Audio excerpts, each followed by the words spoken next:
नाज़रीन अस्सलामु अलैकुम वरहमतुल्लाहि वबरकातुह। सीधी बात के ताज़ा प्राइम टाइम में आप लोगों का इस्तकबाल है। नाज़रीन, एक प्रोग्राम में शिरकत के लिए जाना था, इस वजह से मैं आज जल्दी आप लोगों की खिदमत में हाजिर हुआ हूँ। नाज़रीन, मैं आज के प्राइम टाइम में दो अहम तरीन उन्वानात पर रोशनी डालने जा रहा हूँ, बल्कि ख़बरें सुनाऊँगा और उस पर तबसरा होगा। एक, जैसा कि आप जानते हैं, पुण्य प्रसून वाजपेयी एक मशहूर कलमकार हैं, सहाफ़ी हैं, जर्नलिस्ट हैं। उनको एक बार फिर एडिटर इन चीफ के ओहदे से हटा दिया गया है, निकाल दिया गया है। एक नया चैनल लॉन्च हुआ था, सूर्य समाचार, वहाँ से भी उनको निकाल दिया गया है। और इसी तरह एक गुजरात में एक सहाफ़ी को जिंदा आग के हवाले कर दिया गया है।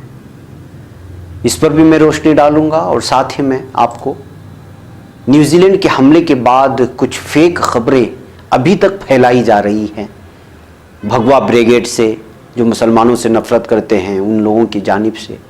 मैं उन तमाम चीज़ों की ऑपरेशन करूँगा मुख्तलिफ़ ज़राए से, दीवार में और मुख्तलिफ़ मोहम्मद नवीद अशरफ़ी ने इसका ऑपरेशन किया है। ये सारी चीज़ें मैं आप लोगों के सामने पेश करूँगा। उससे पहले मैं आप लोगों से दरख्वास्त कर लूँ कि जिन लोगों ने हमारे चैनल को सब्सक्राइब नहीं किया है वो सब्सक्राइब कर ले और हमारी इन वीडियो को दूसरों तक पहुँचाने में हमारी मदद करें, चाहे वो बज़र फेसबुक हो, ट्विटर हो, व्हाट्सएप हो या कोई भी आपका ज़रिया हो। बहरकैफ नाज़रीन, आजकल के हिंदुस्तान के हालात देख कर के किस तरह यहाँ पे हालात बने हुए हैं और नफ़रत की जो आग भड़की हुई है, और लिखने वाले लिख नहीं रहे हैं, बोलने वाले बोल नहीं रही हैं, उस चीज़ को एहसास करते हुए हालिया एक मुशायरे में मशहूर शायर कलमकार जावेद अख्तर साहब ने कुछ अशआर हालिया कहते ताज़ा मैं वो आप लोगों के सामने रखना चाहता हूँ। वो लिखते हैं, जो बात कहते डरते हैं सब, तू वो बात लिख, इतनी अंधेरी थी न कभी पहले रात लिख। जिनसे कसीदे लिखे थे वो फेंक दे कलम, फिर खून दिल से सच्चे कलम की सिफात लिख। जो रोज़ नामों में कहीं पाती नहीं जगह, जो रोज़ हर जगह की है वो वारिदात लिख। जितने भी तंग दायरे हैं सारे तोड़ दे, अब आ खुली फिजाओं में अब कायनात लिख। जो वाक़यात हो गए उनका तो जिक्र है, लेकिन जो होने चाहिए वो वाक़यात लिख। इस बाग में जो देखनी है तुझको फिर बहार, तू डाल डाल से सदा तू पात लिख। नाज़रीन, जैसा कि आप जानते हैं, उन्होंने हालात की अक्कासी की है जनाब जावेद अख्तर साहब ने। जब पुण्य प्रसून वाजपेयी को निकाल दिया गया और चिराग पटेल नामी सहाफ़ी को मार दिया गया, कत्ल कर दिया गया, तो उस वक्त हमारे रवीश कुमार साहब जो मशहूर सहाफ़ी हैं, उन्होंने एक ब्लॉग लिखा।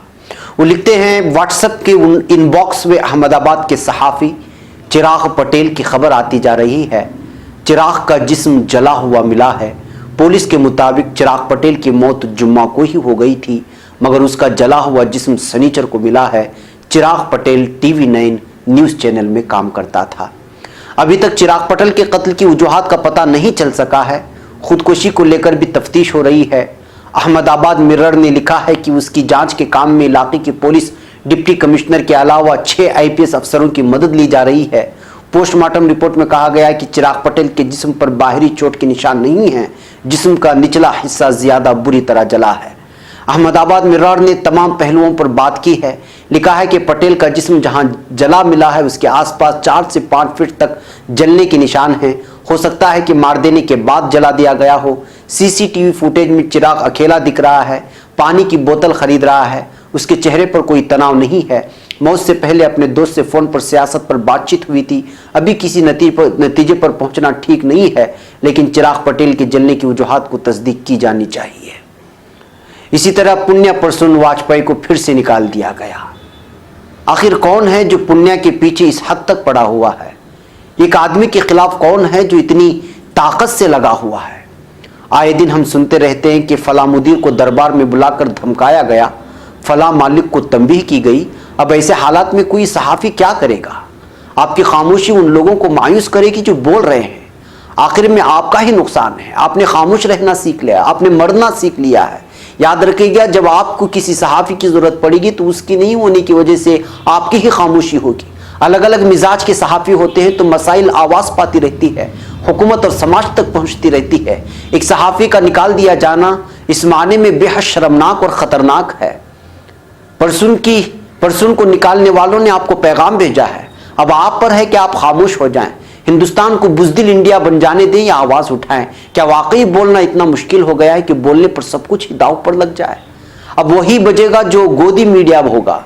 गोदी मीडिया ही फलेगा फूलेगा, उसका फलना फूलना आपका ख़त्म होना है। तभी कहा था कि न्यूज़ चैनलों को अपने घरों से निकाल दीजिए, उन पर इक़्तिदार का कब्जा हो गया है। आप अपनी मेहनत की कमाई ज़राए को कैसे दे सकते हैं जो गुलाम हो चुका है?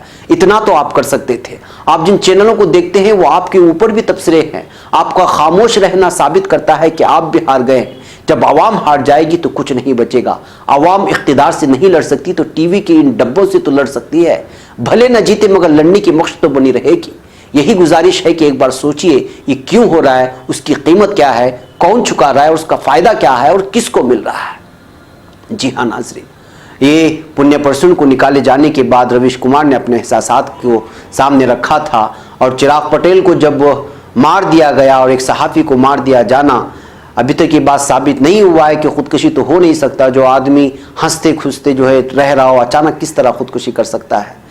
और फिर मार दिए जाने के बाद उसको ज़िंदा जला दिया जाना और फिर जो है मीडिया से अच्छे अच्छे सहाफ़ियों को, अच्छे अच्छे जर्नलिस्ट को निकाल देना, जो इंसानियत की बात करते हैं, जो तमाम धर्मों को एक साथ ले जाने की बात करते हैं, जो अमन की बात करते हैं, जो उन लोगों का ऑपरेशन करते हैं जो वतन परस्ती के नाम पर, मुहिब वतन के नाम पर हिंदुस्तान को बेच खाने की कोशिश कर रहे हैं, भारत को ख़त्म कर देने की बात कर रहे हैं, उनके खिलाफ लिखने वाले, उनके खिलाफ बोलने वालों को अब निकाल दिया जा रहा है मीडिया से, उनके टीवी चैनलों से, और उनको हाशिए पर ला कर के उनको उनकी औकात बताने की कोशिश कर रहे हैं। लेकिन इसके बावजूद वाकई में इन जैसे सहाफ़ियों को, जिसमें से अभिशार शर्मा हैं और बहुत सारे दी वायर से जुड़े हुए लोग, दी क्विंट से जुड़े हुए सहाफ़ी जो आज़ादाना सतह पर आकर के काम कर रहे हैं, उनको देख कर के महसूस होता है कि आज भी इंसानियत ज़िंदा है। इसलिए जब जब भी इनके साथ नाइंसाफ़ी हो तो मेरी और आपकी ज़िम्मेदारी बनती है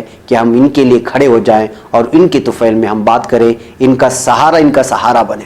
कभी कभी तो महसूस होता है कि जितने भी अहम तरीन रिपोर्टरों को निकाला जा रहा है, जर्नलिस्ट को निकाला जा रहा है, मेरे पास कोई ज़राए होते और मैं इनको कोई प्लेटफॉर्म पेश करता जो दिल्ली से बैठ कर के ये लोग अपनी बात पहुंचा सकते।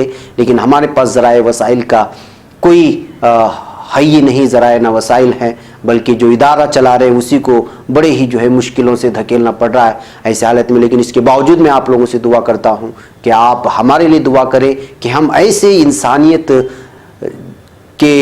इंसानियत का बोलबाला और इंसानियत के तय बात करने वाले, हर मजहब व तबके को लेकर चलने की बात करने वाले, नाइंसाफ़ी और जुल्म के ख़िलाफ़ बोलने वालों के पूरे धड़ों को एक जगह जमा करें, उनको एक ऐसा प्लेटफॉर्म मुहैया कर सके कि वो आज़ादी से अपनी बात रख सके और उस मीडिया हाउस पर किसी का भी दबाव ना हो, ना कारपोरेट सेक्टर का और ना ही सियासी सतह पर किसी तरह का दबाव हो। ऐसा अगर एक मीडिया हाउस अगर हमारा बन जाता है तो वाकई ये हमारी बड़ी कामयाबी होगी। हम उसी की जानिब कोशिशों में हैं। दुआ करें कि अल्लाह ताला सारे ज़राए वसाइल पैदा करें। बहरकैफ नाज़रीन, मेरा आज का दूसरा मौजू था, वो मौजू है न्यूजीलैंड के हमले के बाद आम की गई फेक खबरों की हकीकत क्या है। नाज़रीन, न्यूजीलैंड में 15 मार्च को क्राइस्टचर्च में 2 मकामात पर दहशतगर्दाना हमले हुए, ये बात आप जानते हैं, जिनमें तकरीबन 50 अफराद हलाक हो गए थे और शहीद हो गए थे और 50 मुसलमान ज़ख्मी भी हुए थे। ये हमले मस्जिद नूर और लिनवुड इस्लामिक सेंटर में हुए थे। हमलावर को गिरफ्तार करके डिस्ट्रिक्ट जज के सामने पेश किया गया, जहाँ मामला हाईकोर्ट के सुपुर्द कर दिया गया है, जिसकी सुनवाई 5 अप्रैल को होगी। लेकिन उसके बाद न्यूजीलैंड की वज़ीर आज़म बेलौस होकर मुस्लिमों की हिमायत में आई, जैसे कि आप जानते हैं, और मुल्क के मीडिया ने भी यकजहती का मुजाहरा किया। खुद न्यूजीलैंड के अपने मुल्कों की अक़लियतों का साथ निभाया, उनका मुसलमानों का साथ दिया। लेकिन हिंदुस्तान में इस वारदात को फेक न्यूज़ की इशाअत का सबब बना लिया गया। हमारे यहाँ फेक न्यूज़ की इशाअत मुस्लिम मुखालिफ भगवा ताकतों के साथ साथ मुसलमानों ने भी अपने अंदाज में पेश की है और इसका ऑपरेशन मोहम्मद नवीद अशरफी ने दी वायर के लिए किया है। नमो भारत नामी फेसबुक पेज पर 18 मार्च को एक वीडियो पोस्ट किया गया जिसमें दिखाया गया था कि कुछ लोग किसी इमारत के दरवाजे पर चढ़कर उस पर लगे ईसाई क्रॉस को मुनहदिम कर रहे हैं। वीडियो में इमारत के अतराफ में आग लगी हुई है और शदीद धुआं उठ रहा है। वीडियो को आप देख सकते हैं, मेरे सामने दिखाया जा रहा है इस वक्त। वीडियो के पस मंजर में अल्लाह अकबर की आवाजें आ रही हैं और वीडियो यहां आप लोग देख सकते हैं। मैं रुकता हूं, ये वीडियो देख ले, फिर आपसे बात करता हूं।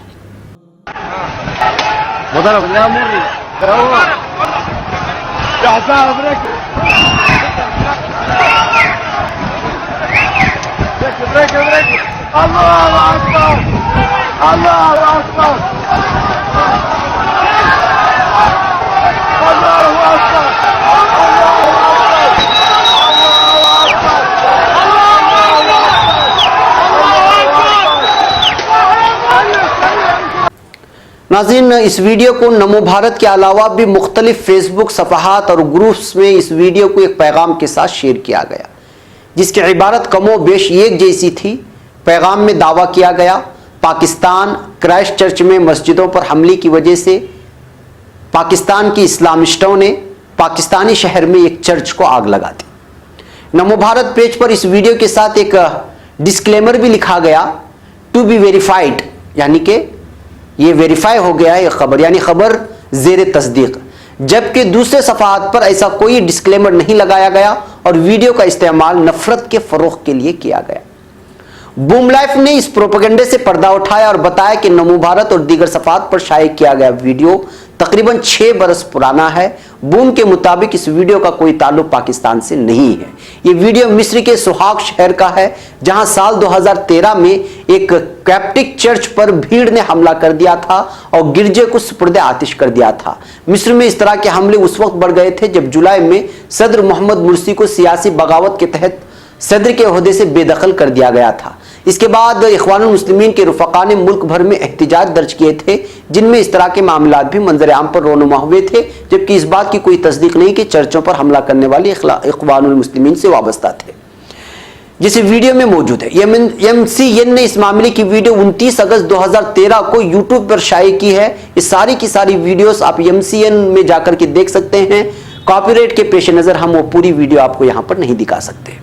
मिस्र में बगावत और इख्वान के कारनामों के ताल्लुक से बूम लाइफ की तहकीक में कितनी सदाकत है, एक मुख्तलिफ मौजू है, लेकिन ये बिल्कुल वाज़ेह है कि भगवा पेजों पर, यानी मोदी के भक्तों के पेजों पर आम किया जा रहा है कि ये वीडियो 6 बरस पुराना है। इसका ताल्लुक पाकिस्तान से नहीं है और न्यूजीलैंड में मस्जिदों पर हमले के बाद पाकिस्तान में किसी भी गिरजेघर को मुनहदिम नहीं किया गया।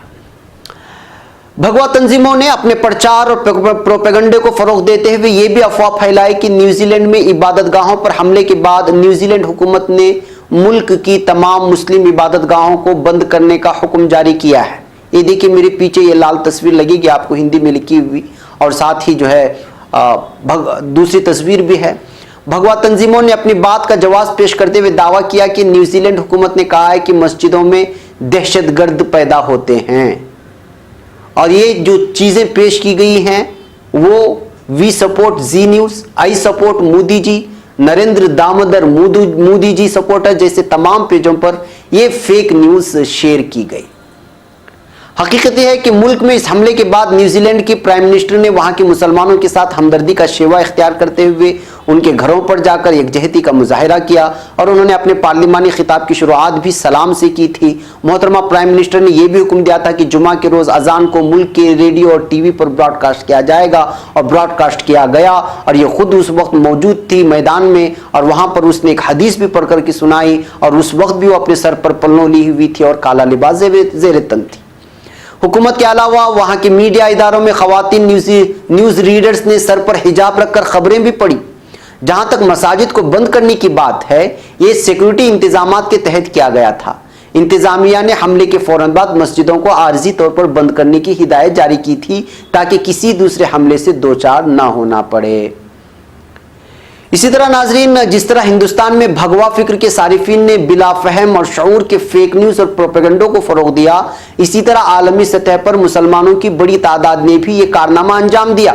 जैसे कि मैंने मेरे दूसरे प्राइम टाइम में बताया है न्यूजीलैंड हमले के बाद सोशल मीडिया में दावा किया गया कि 50 मुसलमानों को शहीद करने के ऐसे असरात मुरतब हुए कि आलमी सतह पर 350 लोगों ने इस्लाम कबूल कर लिया। यूएई में मुकीम ब्रॉडकास्ट जर्नलिस्ट जैन खान ने भी इसको ट्वीट किया था, लेकिन यह हकीकत के बरक्स था, यह हकीकत नहीं थी और मैंने ये सारी चीज़ें एक प्राइम टाइम में आपके सामने पेश की थी। न्यूजीलैंड के पस मंजर में 350 लोगों के इस्लाम मजहब इख्तियार करने का एक प्रोपेगेंडा तस्वीरों के अलावा वीडियो में भी किया गया। ये देखिए वीडियो बदल रही है। अल्ट न्यूज ने इंकिशाफ किया कि वीडियो तकरीबन 12 बरस पुराना है, जिसको यूट्यूब पर 27 सितंबर 2009 को अपलोड किया गया था। वीडियो की शुरुआत में मालूम होता है कि वीडियो 23 जून 2007 को शूट किया गया था। तस्वीरों के ताल्लुक से अलर्ट न्यूज ने इंकिशाफ किया कि खवातीन की तस्वीरें भी पुरानी हैं। नैन्सी एलन नामी खातून, जो पीछे बदल रही है तस्वीरें, देख लीजिए, ये तस्वीर सबसे ज्यादा अहम हुई 3 लड़कियों के, 3 खवातीन की। इसमें देखिए नैन्सी एलन नामी खातून सेंट पीटर चर्च की मेंबर है और उनकी ये तस्वीर 2016 की है, जब उन्होंने अमेरिका में मुस्लिम खवातीन के आज़ादी, अकीदा और मजहब की तायद में हिजाब पहना था। तस्वीर में उनके गले में ईसाई मजहब का क्रॉस भी देखा जाता है। इसी तरह दूसरी खातून की तस्वीर भी पुरानी है, जिसको 2016 में फेसबुक पर फारसी इबारत के साथ यहाँ पोस्ट किया गया था। तीसरी तस्वीर में जो खातून है वो दरअसल एक इश्तिहार का हिस्सा है, जिससे मार्केटिंग के तहत हिजाब का प्रचार किया जा रहा है। चौथी तस्वीर में रेहाना अली और उनके शोहर आजम अली मौजूद हैं। इन तस्वीर में इन दोनों ने जो स्कार्फ अपने सर पर बांध रखा है, इस पर न्यूजीलैंड का कौमी निशान मौजूद है, जिसको देखकर ऐसा महसूस होता है कि ये लोग न्यूजीलैंड के बाशिंदे हैं और उन लोगों ने भी इस्लाम कबूल किया है। ये तस्वीर 2 साल पुरानी है और रेहाना व आजम ने स्कार्फ मुल्क की रग्बी टीम में तमाम सियाफाम खिलाड़ियों की हिमायत में बांधा था। इसी तरह नाज़रीन, न्यूजीलैंड के बाद अगर हिंदुस्तान की तरफ रुख किया जाए तो गौरतलब है कि इस वक्त आम इंतखाबात का दौर चल रहा है। सोशल मीडिया में फेक न्यूज़ और प्रोपेगेंडा अपनी शुरुआती मरहले में है। जब गुज़िश्ता दिनों एक रिपोर्ट में वाज़ेह हुआ कि सोशल मीडिया में सबसे ज़्यादा खर्च वो प्लेटफॉर्म कर रहे हैं जो बीजेपी परस्त हैं, तो उसके बाद से इस खर्च में बीजेपी की तरफ से कमी आई है, लेकिन इसके बावजूद भी फेक न्यूज़ आम की जा रही है। मधु किशोर ने ट्वीट किया है कि डीएमके पार्टी के मंशूर में सफ़ा 112 पर लिखा है कि अगर डीएमके हुकूमत में आई तो जिन मंदिरों की ज़मीन पर आवाम ने रिहाइश के लिए कब्जा कर रखा है, उन ज़मीनों को आवाम की सुपुर्द किया जाएगा और उनका मालिकाना हक आवाम को दिया जाएगा। मंशूर में सफ़ा 85 पर लिखा है कि वक्फ की जिस मिल्कियत पर कब्जा कर लिया गया है, उसको वापस वक्फ के सुपुर्द कर दिया जाएगा।